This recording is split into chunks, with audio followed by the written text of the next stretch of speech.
Assalamualaikum warahmatullahi wabarakatuh. Kembali berjumpa dengan saya, Herzuna Arif dari Forum News Network. Lagu Canary in the Coal Mine dari Police tadi sengaja saya putarkan.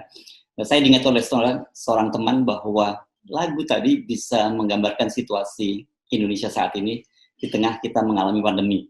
Pemerintah berencana akan melakukan uji coba vaksin virus yang berasal dari Cina, yakni sebuah pabrikan bernama Sinovac. Dan rencananya uji coba yang dilakukan oleh Bio Farma di Laboratorium Bio Farma di Bandung bekerja sama dengan Universitas Padjadjaran ini akan dimulai pada tanggal 11 Agustus.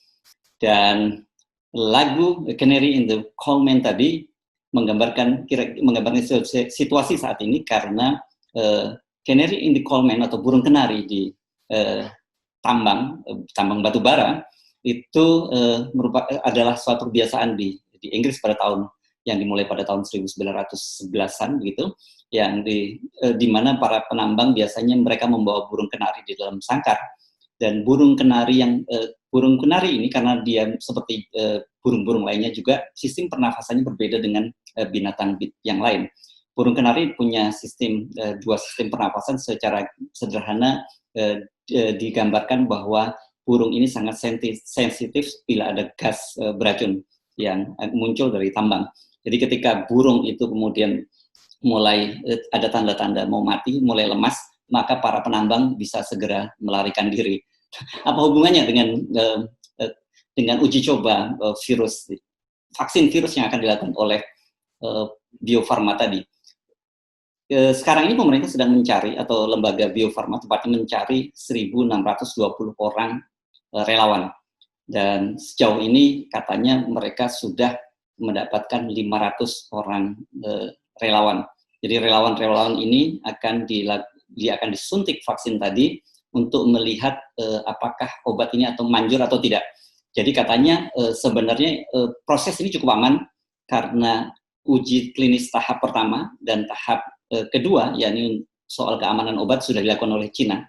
Jadi dilakukan di Cina sendiri dan kemudian perlu dilakukan uji klinis tahap 3 tingkat kemanjuran. Dan itu yang akan dilakukan di Indonesia. Dan Gubernur Jawa Barat, Ridwan Kamil, bersama dengan para pejabat eselon 2 di kepala dinas di Provinsi Jawa Barat menyatakan sudah bersedia menjadi relawan. Dia akan bersama dengan 1.620 orang relawan lainnya disuntik vaksin asal Cina tadi. Jadi vaksin virus asal Cina akan diuji coba apakah manjur atau tidak dalam memerangi vaksin made in China. Kira-kira itu yang akan terjadi. Tentu bagus, memang seorang pemimpin harus menunjukkan soal itu. Jadi apa yang dilakukan oleh Ridwan Kamil cukup bagus, dia bersedia menjadi relawan. Tapi masalahnya kemudian dalam wawancara dengan Kumparan, Erick Thohir, Menteri BUMN, menyatakan dia tidak bersedia melakukan menjadi relawan vaksin. Jadi alasannya, kata Erick Thohir, sebenarnya dia ingin menjadi relawan dan dia mau disuntik, tetapi menurut dia perlu dicari prototipe yang tepat gitu. Jadi menurut Erick lebih baik rakyat dulu baru pemimpin belakangan.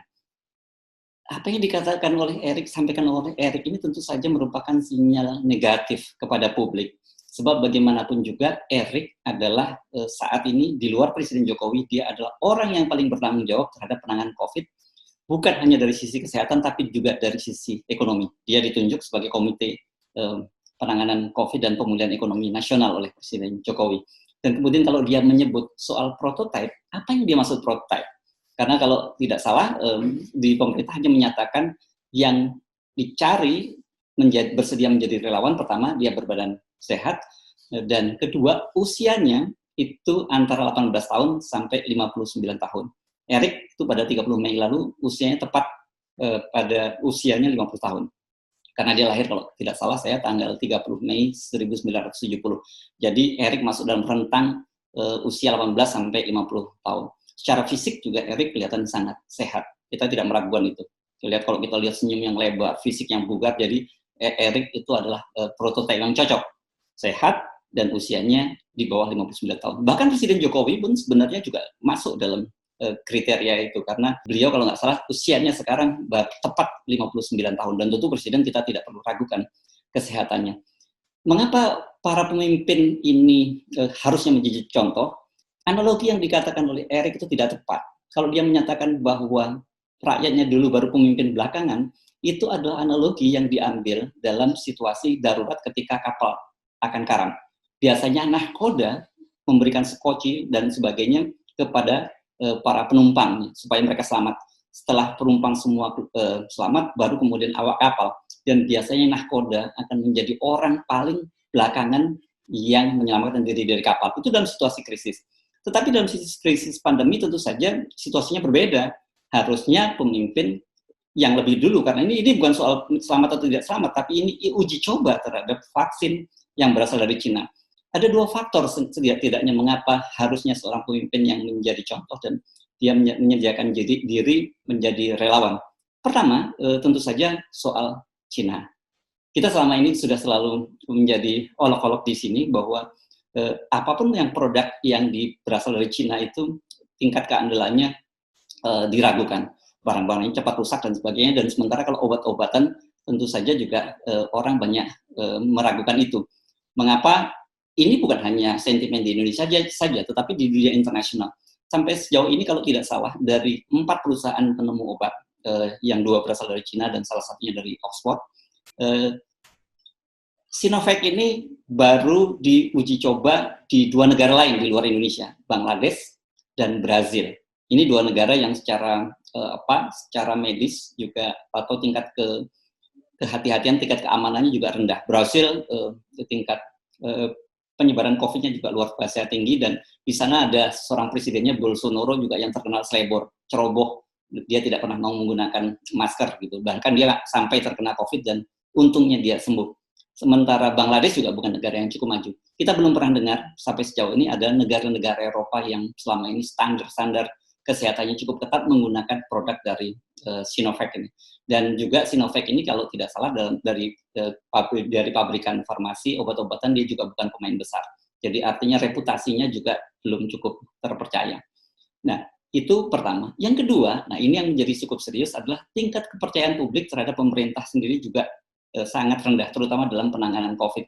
Selama ini muncul berbagai kritik bukan hanya dari dalam negeri, tapi juga berasal dari luar negeri, dunia internasional, yang mengkritik cara penanganan pandemi di Indonesia yang mengakibatkan Indonesia sampai saat ini kurvanya masih terus menaik. Jadi kalau toh kemudian pemerintah memberikan jaminan keamanan bahwa ini uji klinis tahap 3, hanya soal kemanjuran saja. Jadi artinya kalau kemudian tidak manjur juga tidak ada masalah. Resikonya mungkin orang akan terkena COVID kalau dia tidak hati-hati dan tidak mentaati protokol kesehatan. Publik tidak bisa diyakinkan seperti itu. Mengapa? Karena tadi itu pertimbangan 2 tadi itu, Cina dan juga kepercayaan publik terhadap pemerintah. Harusnya kalau memang itu cukup aman, mengapa tidak Eric sendiri melakukan uji coba? Mengapa kemudian tidak Presiden Jokowi juga melakukan uji coba? Coba Anda bayangkan pesan yang akan sampai pada publik kalau Presiden dan Erick Thohir sendiri yang ditunjuk menjadi penanggung jawab penanganan COVID berani melakukan vaksin, tentu semuanya akan aman. Tapi kalau kemudian Erick menyatakan bahwa tidak sesuai, saya perlu dicari yang sesuai dengan prototipe, para pemimpin belakangan, rakyat duluan dan sebagainya, jangan salahkan publik kalau kemudian berpikir mereka akan jadi kelinci percobaan seperti lagunya Police tadi, The Canary in Coal Mine, yang burung kenari di tambang batu bara. Jadi mereka akan dicoba, kalau kemudian burung kenarinya kelihatan mulai lemas dan ada tanda mati, maka para penambang akan lari lebih duluan menyelamatkan diri. Saya Sunarif, Assalamualaikum warahmatullahi wabarakatuh.